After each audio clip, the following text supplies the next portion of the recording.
Radio Génération.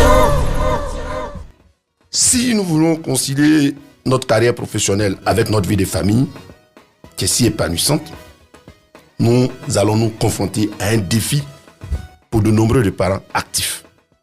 Ceux qui sont en activité le savent bien. Entre les exigences du travail et les responsabilités familiales, il n'est pas toujours évident de naviguer efficacement entre ces deux mondes. Pourtant, avec une approche stratégique et quelques ajustements, il est tout à fait possible d'y parvenir.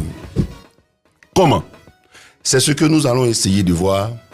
Comment allier vie de famille et vie professionnelle. Alors, c'est pourquoi vous êtes là, cher patron, cher maître de la parole sur les antennes de la Radio Génération pour l'émission Métamorphose. Allons-y, et comment retrouver cette belle harmonie-là? J'aime à dire que l'homme se croit supérieur de toutes les créatures de Dieu, mais seulement la supériorité dont l'on parle, je pense que c'est une sorte d'intendance que Dieu nous a donnée. On doit gérer ce que Dieu a créé comme nature.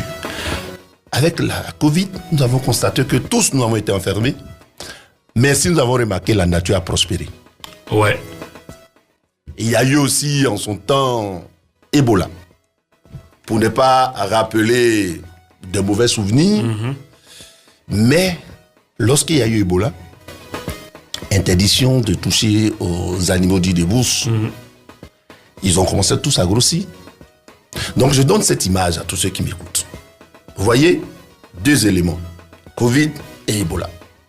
Vous enlevez l'homme dans toute la nature va prospérer.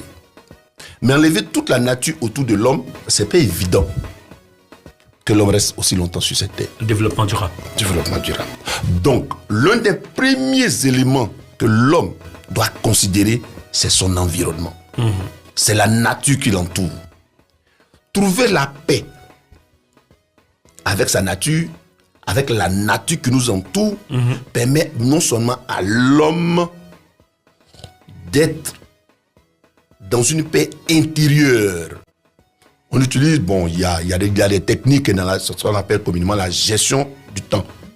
Voilà, la gestion efficace du temps. Il faut tout planifier, notre emploi du temps, pour dégager des plages horaires consacrées à notre famille, sans nuire à notre rendement de travail, bien sûr. Il est important de dire qu'il faut encourager la communication ouverte au niveau de la famille. La communication ouverte. Voilà. D'accord. Parce que la communication, en réalité, est au cœur d'une relation familiale saine.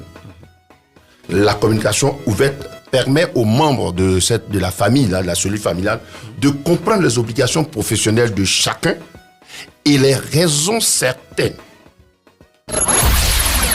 Radio Génération.